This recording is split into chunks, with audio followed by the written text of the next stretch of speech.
Hey everyone, this is Coach Joe up here at LQMA in BC, Canada, and today I'm going to give you a couple tips on how to be a great flagger. Let's get up on the stand here and get it started. Hey everyone, up here in the flag stand, nice common place for myself. When I used to race, that's where I learned some of my experiences from other flaggers as well, so I want to pass it along to you guys. A lot of the common problems that I do see really start at the very beginning with flagging, and that's people reaching for flags. They're reaching, they're hesitating, and that's because they don't have any organization on what they want. So, my tip to you, red is first. When we want a red flag, we want to not have to look for it, we want it immediately. We want to be able to reach for that one right up front and be down as soon as we can to catch that last car that's passing us down here. These kids will be looking for flags prior to even looking for any of the lights. Some track lights are a lot more brighter, some are different, some have different angles. So that's what we want to be reaching for in a red flag in an emergency. We want those cars stopped immediately. We take the flag from the side here, we go down to catch the car, and then we go up as high as we can. We want that whole track to be able to see that there's a red flag. Next up is usually our green and yellow, but most of the time they're in our hands. We're either waving them or we're furling them up in our arms. And right here is a real quick and easy way to get your flags from this to this and then back again. And that's just by using your armpits or your elbows to get them back up like this, ready to go. I am right-handed myself, so when we actually get ready to throw the green, I switch hands. And I get my arm down here to get my leaders down, slowed down, and nice and even up front. And I hold it up high so the tower, all of our racers and corner workers can see we're going one to go. The lights go out, we'll leave them on for now, we're just doing an example. The yellow flag comes back. My green flag comes down here, because again, we want the flag to come down and then up when we give the green flag to go. The second I've done giving the green flag and the traffic has passed, I then switch very quickly, and that's when I do my arm again. To get my good hand, I hide the yellow behind the green, and then I stand and watch the track as we race.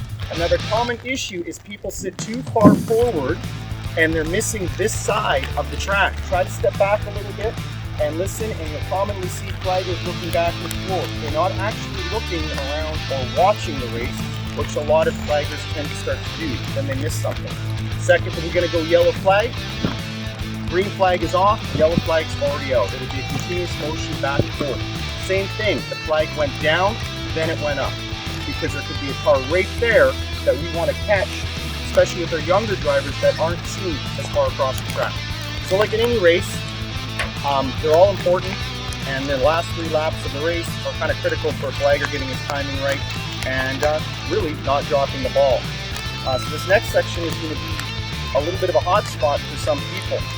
Some tracks do a courtesy green wave. Myself, I don't.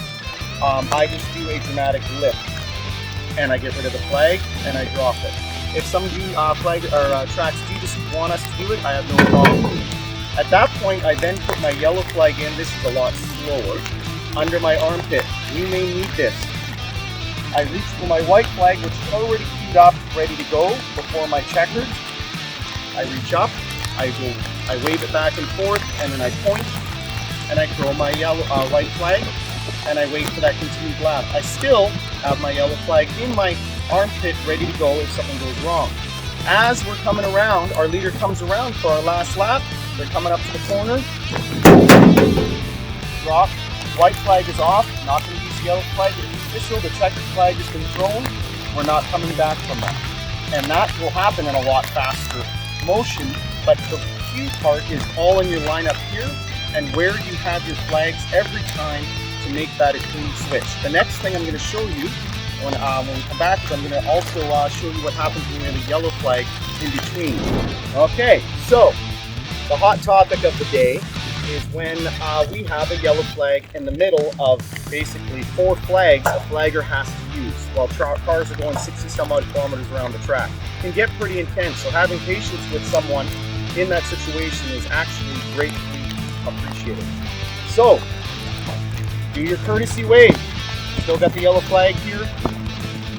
Cars go around, come right, we're going to take that away. Drop down, this goes into our armpit, ready for it. I reach for my white. I reach down and I grab it all the way down so that it's ready to go point up in the sky. 1 to go. I point to my driver and I wave the white. Meanwhile, an accident has happened. I'm reaching for the checkered. Yep, we're good. No, we're not. There's my yellow. Checkered was not thrown. This was thrown. The white is dropped. So nothing is confusing. There's no two flags fumbling. Nothing can be left as interpretation of someone else's opinion on the situation. The yellow flag was waving. The checkered was not. The white was gone. Dropping it here is very important because they can use that against you to drop it onto the track, that was now a flag or error. We don't want that as flaggers. We want to be able to make it clean, cut, and no issues. The point is, I cannot stress enough, being able to organize yourself, and hopefully this is helpful with the way I've laid them out, because that's the order it usually goes. Black flag is really not even much to be reviewed because we're usually under yellow for that. And over 10 years of flagging for quarter midgets, I think maybe once I used it under green. Again, not a common flag. I keep it right out of the way so I'm not actually fumbling with the flag. Red, emergency, we want to get stopped. Yellow, green are usually in our hands. White, then checkered. Being able to keep that yellow flag, I'll just use this white one, under here, you never know what's going to happen next. Again, safety is the number one reason why a flagger is up on the stand. You want to be able to slow that traffic down. Some tracks have lights. At this point in QMA, I find that we have switches. They're not my favorite because I don't have too many hands. I do like the feet because I can have no problem switching those on and off. It's just hard to get a switch that can take the impact of a foot all day long flashing on that.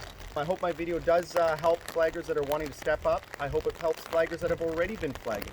I used to be a racer myself, and at the end of the day, it really should be able to help you be the most consistent flagger and confident flagger, and that will come with time.